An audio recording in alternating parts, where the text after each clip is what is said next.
Bismillahirrahmanirrahim. Assalamualaikum warahmatullahi wabarakatuh. Eh, Kembali kita akan lanjutkan materi kita.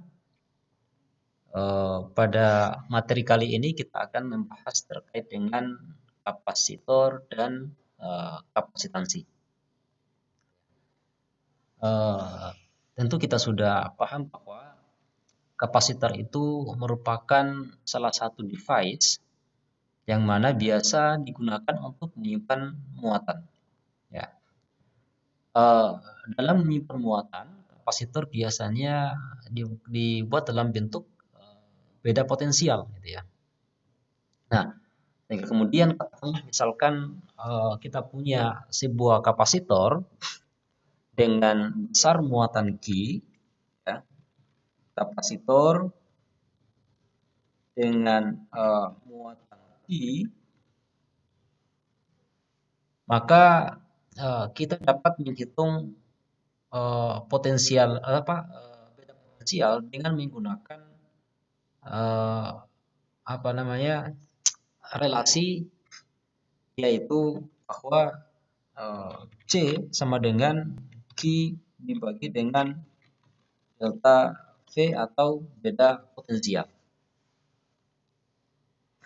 Nah, maka kemudian ada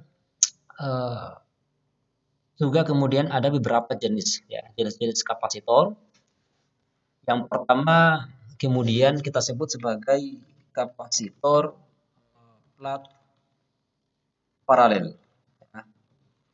Jadi ada kapasitor plat paralel. Saya akan mengilustrasikan dalam bentuk gambar yang disebut dengan kapasitor plat paralel. Biasanya kapasitor plat paralel itu adalah kapasitor yang terdiri atas dua plat, yang kemudian kedua plat ini dipisahkan oleh jarak tertentu, dan masing-masing plat punya luas permukaan yang sama, tapi kemudian muatannya dia berlawanan. Satu plat bermuatan positif, satu plat bermuatan negatif. Nah, ini yang kemudian disebut dengan kapasitor plat paralel. Jadi kita anggap misalkan plat yang bagian atas ini plus Q, di bagian bawah itu minus Q, dan jarak antara kedua plat ini adalah D. Ya, jadi kapasitor plat paralel. Nah, sekarang sebelum kita lanjutkan, maka saya akan menuliskan bahwa ada satuan SI, gitu ya. Satuan SI dari kapasitor, kapasitansi itu adalah farad, gitu ya. Farad itu biasanya kita definisikan bahwa satu farad itu sama dengan satu kolom, ya. Tapi kemudian ada juga kita temukan beberapa kapasitor itu diungkapkan satuannya ke dalam bentuk misalkan picofarad, gitu ya. Ada mikrofarad, ada milifarad, sampai seterusnya. Nah, di sini juga kemudian saya akan dahului bahwa apa yang disebut dengan kapasitansi, gitu ya. Kapasitansi. Jadi kapasitansi itu adalah, atau kapasitansi kapasitor, ya. Biasanya kapasitansi itu adalah disimbolkan dengan C, ya. Pada kapasitor itu adalah rasio, ya. Rasio besar muatan pada konduktor terhadap besar beda potensial. Beda potensial antara dua konduktor. Nah, ini ya.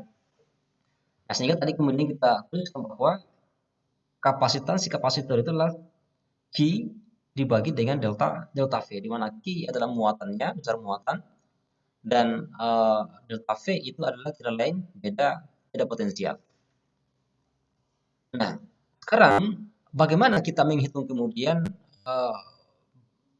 kapasitansi? Katakan misalkan yang pertama kita tinjau adalah kapasitor plat paralel, berarti kapasitansi plat paralel. Maka kemudian tentu kita buat misalkan ke dalam bentuk rangkaian, skema rangkaian yang sederhana. Oke. Oke. Katakanlah misalkan bentuk rangkaian itu, ya, gambar ini kita menunjukkan bahwa inilah diagram skematik rangkaian di mana delta V, ya, simbol yang ini itu menunjukkan sebagai representasi sebagai baterai, ya, baterai potensial.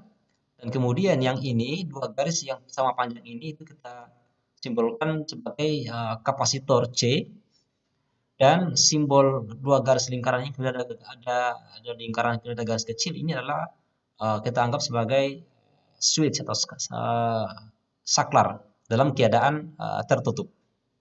Nah, ketika kemudian kalau dia terbuka maka berarti garis ini tidak menghubungkan antara kedua lingkaran kecil, misalkan kita angkat di atas sedikit gitu ya.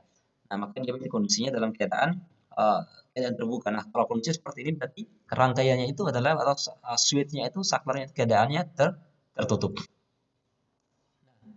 Kemudian untuk kemudian mencari, ya, relasi antara kapasitansi kapasitor C dan bentuk geometri dari kapasitor plat paralel.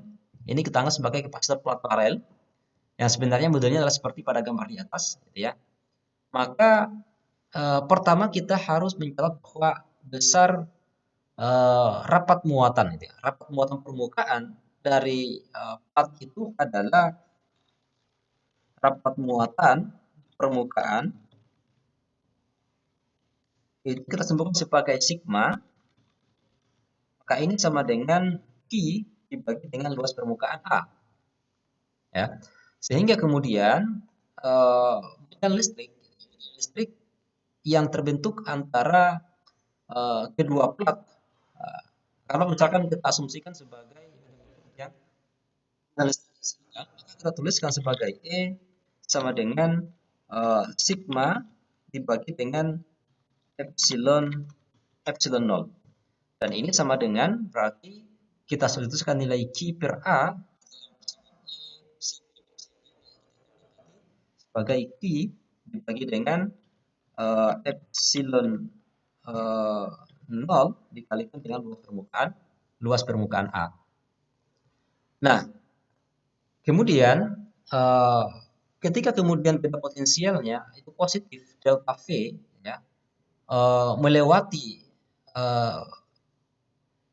baterai, ya, dan itu dia identik, ya, pada plat yang identik, maka kemudian kita akan dapat bahwa beda potensialnya itu adalah delta,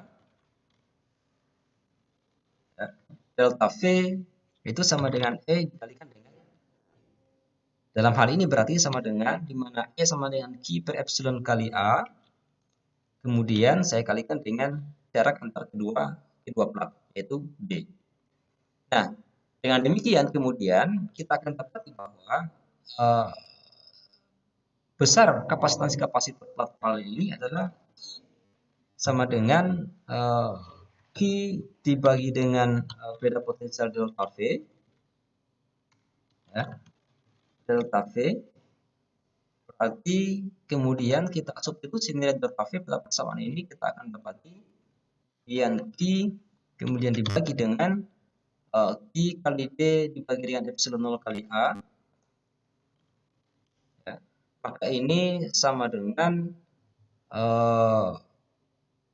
kita peroleh nilainya adalah ini ada Q kemudian per Q sama dengan 1, maka yang tersisa itu adalah epsilon 0A dibagi dengan jarak antar kedua plat yaitu D. Nah, inilah yang kemudian yang digunakan untuk menghitung kapasitansi kapasitor jikalau kapasitornya itulah jenis kapasitor plat paralel.